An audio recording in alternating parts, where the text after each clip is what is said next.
Oke, dalam pertemuan kali ini kita akan membahas tentang listrik statis.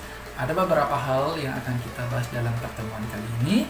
Yang pertama, kita akan membahas listrik. Yang kedua, kita akan membahas atom. Yang ketiga, kita akan membahas muatan listrik.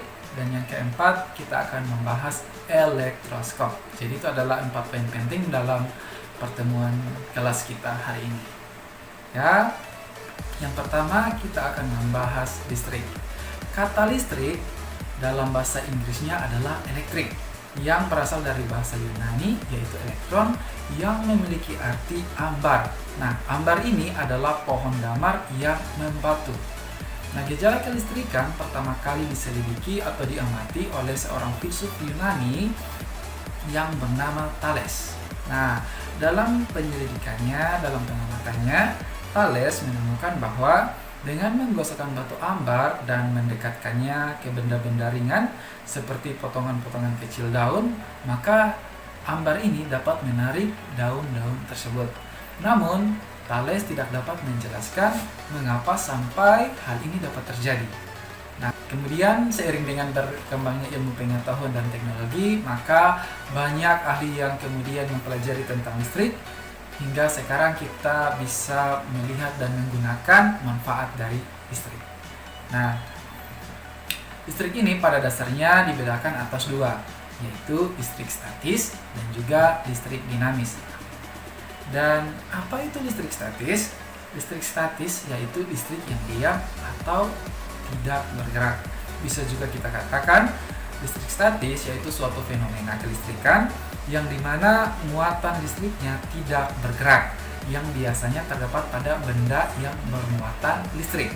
Atau juga listrik statis bisa timbul karena adanya fenomena di mana benda-benda yang memiliki aliran listrik yang saling berpautan. Nah, jadi atau sederhananya dapat kita katakan bahwa listrik statis yaitu mempelajari tentang muatan listrik yang tidak mengalir. Sedangkan listrik dinamis mempelajari listrik yang mengalir. Jadi itu adalah bedanya listrik statis dan juga listrik dinamis. Oke, coba perhatikan gambar berikut ini. Berikut ini adalah gejala-gejala dari listrik statis. Nah, kenapa sampai hal ini dapat terjadi? Coba perhatikan pada gambar pertama. Nah, dalam gambar itu terlihat seorang anak yang sedang main seluncuran. Kemudian setelah seluncuran sampai di bawah, rambutnya itu berdiri. Nah, mengapa sampai terjadi demikian? Yang kedua adalah coba perhatikan penggaris plastik ini yang didekatkan dengan potongan kertas kecil. Nah, mengapa sampai potongan kertas kecil ini dapat terangkat ke penggaris plastik? Nah, untuk menjelaskan konsep ini, tentu saja kita harus mengetahui dulu dasar dari listrik, yaitu atom. Ya, jadi dasar listrik itu atom. Apa itu atom? Atom adalah bagian terkecil penyusun suatu partikel. Oke, sekali lagi, atom adalah bagian terkecil penyusun suatu partikel. Atom sendiri tersusun oleh partikel-partikel subatom. Nah, partikel-partikel subatom itu terdiri atas proton yang bermuatan positif, neutron, netral, dan juga elektron. Nah, untuk lebih jelasnya, coba perhatikan pada penjelasan Pak berikut ini. Oke, berbicara tentang atom tentu tidak terlepas pada kehidupan kita. Kenapa? Karena semua benda yang ada di dalam bumi ini tersusun oleh partikel-partikel. Nah, baik itu partikel padat, cair, maupun gas. Nah, di dalam partikel itu ternyata atom adalah sebagai penyusunnya. Nah, coba perhatikan pada gambar berikut ini. Ini kalau kita lihat sebuah benda yang partikelnya tersusun dengan rapi, maka kita dapat katakan bahwa ini adalah benda padat. Ingat pelajaran kelas 7. Nah, dalam suatu benda padat maupun cair atau gas itu penyusunnya adalah partikel. Ya, penyusunnya adalah partikel. Kemudian penyusun dari partikel itu adalah atom. Jadi dalam satu partikel itu terdapat atom. Nah, atom ini terdiri atas elektron, ada proton, dan juga ada neutron. Nah, pada inti atom itu terdapat proton yang bermuatan positif dan juga neutron netral. Ya, sedangkan elektron dia berada pada kulit atom. Dia bergerak mengelilingi inti atom. Nah, atom ini yang ditampilkan ini sesuai dengan yang di teori yang dikemukakan oleh Niels Bohr. Dia mengatakan bahwa di dalam inti atom itu terdapat pusat massa atau neutron dan juga ada proton. Sedangkan elektron bergerak mengelilingi inti atom. Nah, bagaimana suatu benda dapat bermuatan listrik? Nah, suatu benda dapat bermuatan listrik apabila terjadi perpindahan elektron dari satu benda ke benda yang lain. Jadi, sebuah benda ini contoh tadi pada kasus sebelumnya itu listrik penggaris plastik dengan kertas. Saat penggaris plastik kita gosokkan dengan rambut kita, contoh saja saat kita gosokkan dengan rambut kita yang kering, maka elektron akan berpindah dari rambut ke penggaris plastik, sehingga saat kita dekatkan dengan potongan-potongan kertas kecil, maka dia akan menarik potongan-potongan kertas kecil tersebut. Mengapa sampai terjadi demikian? Karena terjadi interaksi antara dua muatan yang berbeda. Saat penggaris plastik itu sudah bermuatan negatif, saat didekatkan dengan kertas-kertas kecil itu, maka dia akan menarik kertas-kertas tersebut. Jadi suatu benda dapat bermuatan listrik ketika dia mengalami kelebihan elektron ataupun kekurangan elektron. Jadi bisa bermuatan positif dan juga bermuatan negatif. Oke. Nah, bagaimana semua benda dapat menarik benda lain seperti yang sudah tadi kita jelaskan ya. Nah, coba perhatikan pada gejala listrik statis berikut ini. Nah, ini tadi Pak sudah jelaskan kenapa sampai potongan kertas kecil ini dapat ditarik oleh penggaris plastik ini. Saat penggaris plastik ini digosok dengan rambut tadi ataupun dengan kain wol, nah elektron yang dari kain wol akan berpindah ke penggaris plastik ini. Mengapa elektron yang berpindah? Karena elektron terdapat pada kulit, ya. Sedangkan proton itu berada pada inti yang mempunyai ikatan yang sangat kuat. Jadi yang berpindah itu adalah elektronnya. Jadi karena penggaris plastik ini memiliki kelebihan elektron karena menerima elektron dari kain wol, maka dia dapat menarik benda-benda di sekitarnya. Dalam hal ini adalah potongan kertas kecil. Nah, kita juga harus ketahui bahwa muatan-muatan listrik yang sejenis dia akan tolak-menolak. Jadi muatan positif dengan positif atau proton dengan proton saat mereka bertemu mereka akan saling tolak-menolak, ya, atau berdekatan mereka akan saling tolak-menolak.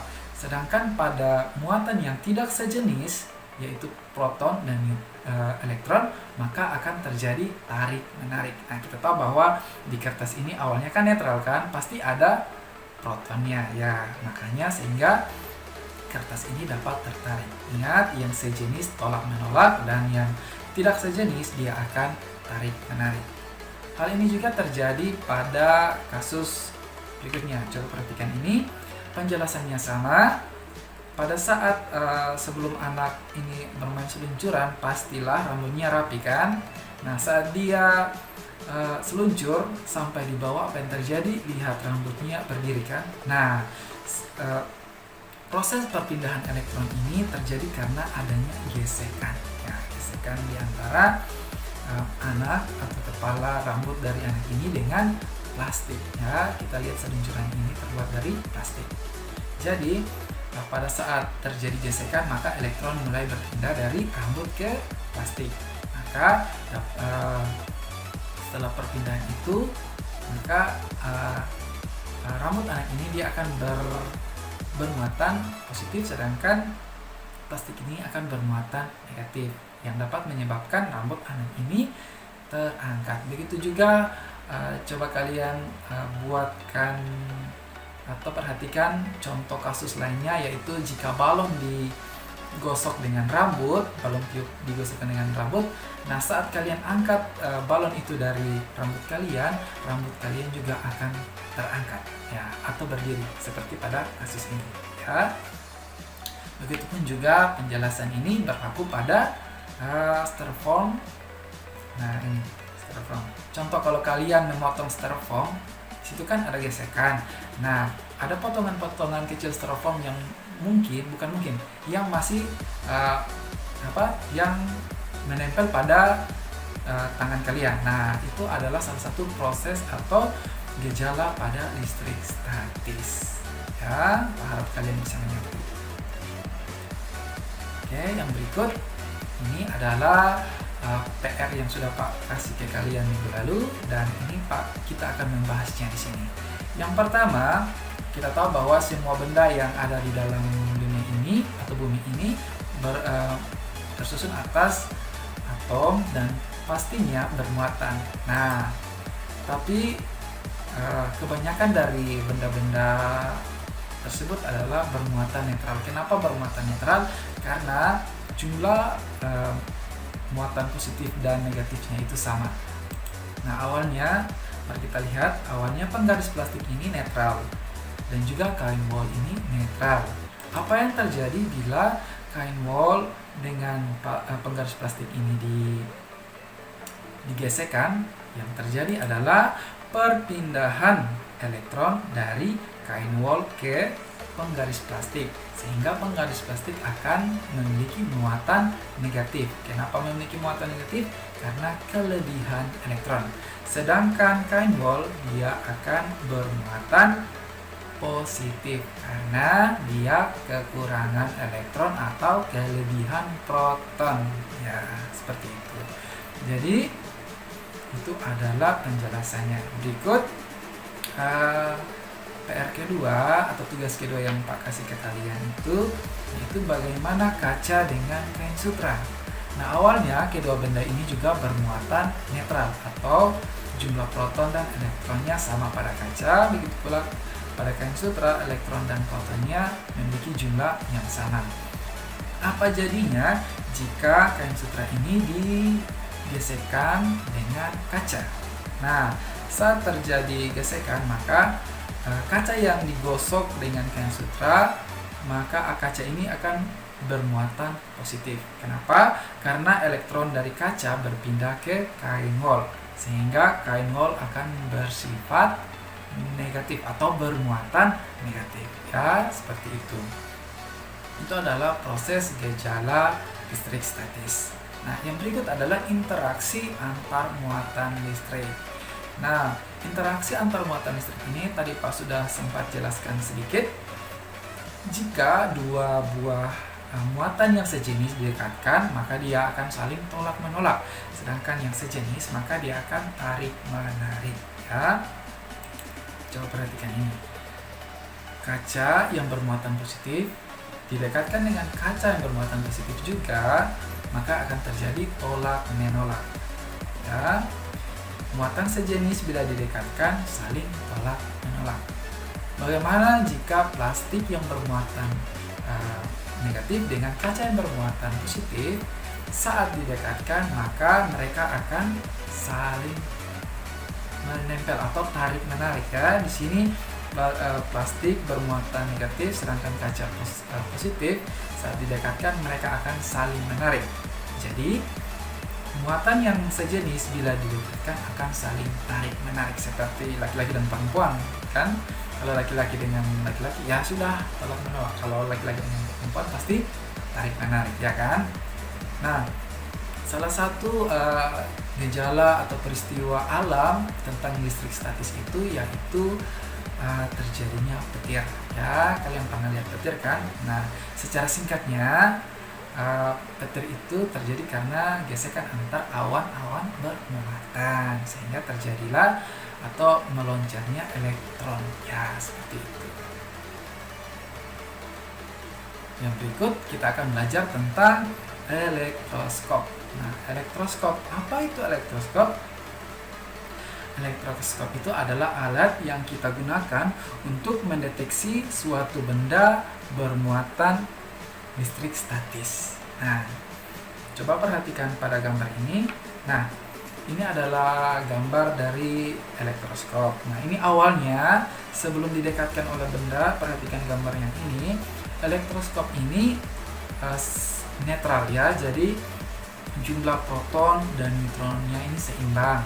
Seimbang dalam artian tersebar merata, ya, tersebar merata di seluruh elektroskop ini. Nah, kemudian jika benda ini atau elektroskop ini didekati oleh benda yang bermuatan negatif, maka proton itu dia akan naik ke atas dan elektron akan turun ke bawah.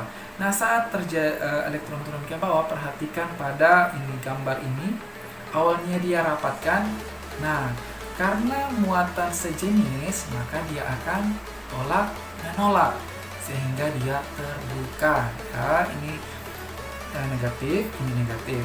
Sedangkan positif ini ke atas. Kenapa? Karena benda yang didekatkan adalah benda yang bermuatan negatif. Begitu pula jika benda yang didekatkan adalah yang bermuatan positif. Ya, benda yang bermuatan positif ini saat didekatkan pada elektroskop, maka elektron akan bergerak naik ke atas, sedangkan proton akan turun ke bawah. Nah, perhatikan pada bawah dari elektroskop ini, awalnya dia akan rapatkan. Nah, kemudian karena interaksi antara dua muatan yang sejenis, maka dia akan tolak menolak, ya. Perhatikan pada ilustrasi gambar yang ini. Nah, ini sebuah benda yang bermuatan positif didekatkan, maka elektron akan naik ke atas, proton akan turun ke bawah. Nah, karena sejenis mereka akan saling tolak menolak. Ya, jadi itu adalah penjelasan tentang elektroskop. Dan Pak harap kalian bisa mengerti apa yang Pak jelaskan, dan sampai jumpa di pertemuan